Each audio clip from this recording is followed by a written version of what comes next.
Welcome to today's lecture of chiller capacity calculation.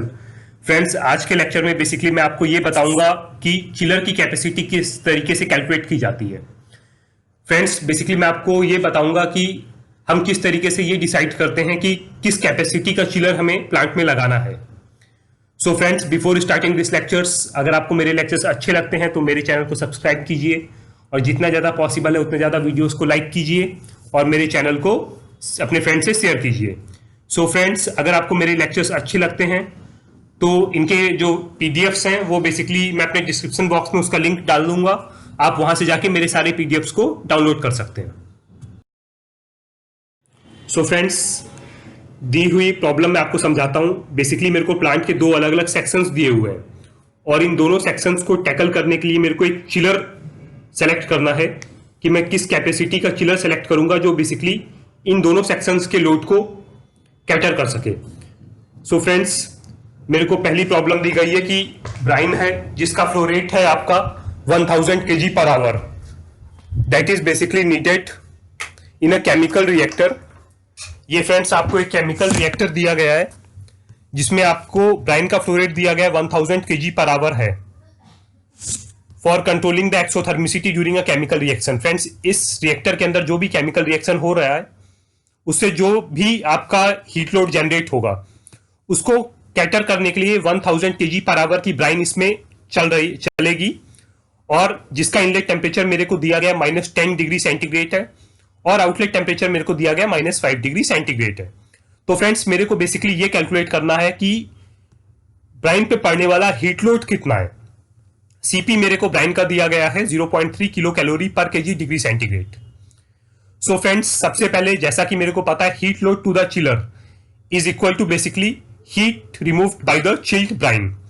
So friends, heat removed by the brine basically होगा mCp delta T, जहां पे mw होगा आपका mass flow rate of the chilled brine, cp होगा मेरा specific heat of brine and delta T होगा temperature difference at the brine side. So friends, पहली value मेरे को दी गई है आपका mass flow rate of the chilled brine. आप ऊपर देखेंगे तो ब्राइन फ्लो रेट देखिए आपको दिया हुआ है 1000 kg पर आवर। सो फ्रेंड्स, मेरे को ये मिल गया पहला factor. Second factor specific heat. So friends, specific heat आप देखिए मेरे को प्रॉब्लम स्टेटमेंट में दिया हुआ है Cp is equal to 0.3 kilo calorie पर KG degree centigrade. So friends, यहां से मेरे को दूसरी वैल्यू मिल गई 0.3। And friends, third one is delta T, means chilled brine का inlet temperature minus chilled brine का आउटलेट टेम्परेचर, इसमें मिलने वाला डेल्टा। सो फ्रेंड्स, मेरे को इनलेट टेम्परेचर दिया हुआ है -10 डिग्री सेंटीग्रेड, आउटलेट टेम्परेचर मेरे को दिया है -5 डिग्री सेंटीग्रेड। सो दोनों के बीच का जो डेल्टा है वो हुआ बेसिकली 5 डिग्री सेंटीग्रेड। तो ये डेल्टा टी की वैल्यू मैंने यहाँ पे 5 डिग्री सेंटीग्रेड पुट अप कर दी। सो फ्रेंड्स, जब मैंने इसको कैलकुलेट किया तो बेसिकली ये वैल्यू मेरी को निकल के आ रही है 1500 किलो कैलोरी पर आवर। सो फ्रेंड्स, यहां से जो वैल्यू मेरे को मिली वो बेसिकली ये मिला कि heat load for this section 1 is basically coming as 1500 kilo calorie पर आवर। सो फ्रेंड्स, होप आपको इस प्रॉब्लम स्टेटमेंट से ये क्लियर हो गया होगा कि किस तरीके से हमने हीट लोड कैलकुलेट किया है। तो फ्रेंड्स, हम बात करते हैं प्लांट के दूसरे सेक्शन की, सेक्शन 2। सो फ्रेंड्स, सेक्शन 2 में बेसिकली मेरे को ये दिया गया है कि 400 kg HCl इसको ऐड करना है in a chemical reactor containing 500 kg of reactants. ये जो रिएक्शन है फ्रेंड्स, ये बेसिकली एक्सोथर्मिक है and total batch time cycle है 24 आवर्स। चिल्ड ब्राइन को बेसिकली एज अ यूटिलिटी हम यूज कर रहे हैं, जैसा कि इस डायग्राम में दिखाया गया है। आपको बेसिकली हीट लोड कैलकुलेट करना है। हीट ऑफ डाइल्यूशन HCl का 1046.7 किलो जूल पर केजी मेरे को दिया हुआ है। सो फ्रेंड्स, जब आप इस प्रॉब्लम को देखेंगे तो आप ये देखेंगे कि heat of dilution basically 1046.7 kilo joule पर केजी है। जैसा कि मैं ऐड कर रहा हूं, मेरे को प्रॉब्लम में दिया गया 480 kg of HCl। So friends, जो टोटल हीट रिलीज होगी वो होगी 1046.7 into 480 means 502416 kilo joule. Total इतनी हीट रिलीज होगी। सो फ्रेंड्स, अब मेरे को बेसिकली इसको कैलकुलेट करना है हीट लोड पर आवर में, बिकॉज ये जितनी हीट एनर्जी रिलीज होगी इतनी ही हीट बेसिकली ब्राइन को एब्जॉर्ब करनी है। So friends, heat load per hour होगा तो आपका 502416 divide by 24, that is basically coming as 20934 kilo joule per our.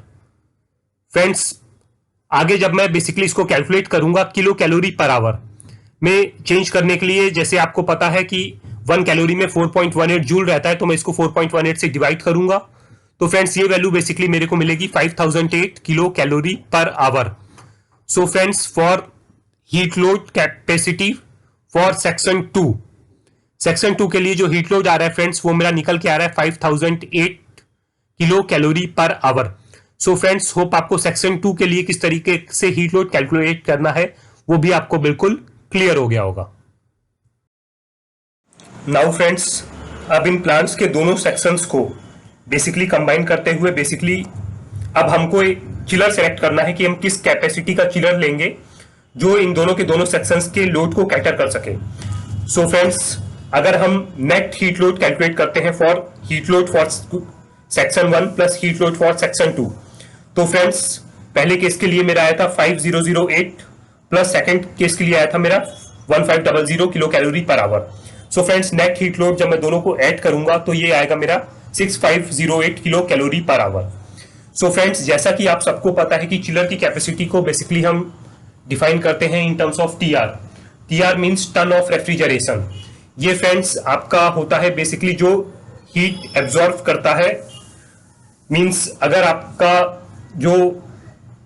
1000 KG of ice, 1000 KG of water जब आइस में कन्वर्ट होता है at 0 degree centigrade in 24 hours, तो वो जो हीट रिमूव करता है उस पर्टिकुलर पार्ट से, मींस उस पर्टिकुलर प्रोसेस के दौरान वो जो हीट रिमूव करता है वो होता है आपका 1 टीआर। सो कोई भी चिलर हो गया या फिर कूलिंग टावर हो गया, इनकी कैपेसिटीज को बेसिकली हम डिफाइन करते हैं इन टर्म्स ऑफ टीआर। ये काफी इंपॉर्टेंट टर्म है बिकॉज कभी भी आप किसी चिलिंग सिस्टम की बात करेंगे तो हमेशा आप टीआर के टर्म्स में बात करते हैं। एंड फ्रेंड्स हमेशा याद रखिएगा 1 TR is equal to 3024 kilo calorie पर आवर। फ्रेंड्स जिसने भी मेरा ये वाला लेक्चर मिस किया है टीआर वाला, वो लेक्चर जरूर देखिएगा। उसका जो लिंक है वो बेसिकली मैं अपने डिस्क्रिप्शन बॉक्स में डाल दूंगा।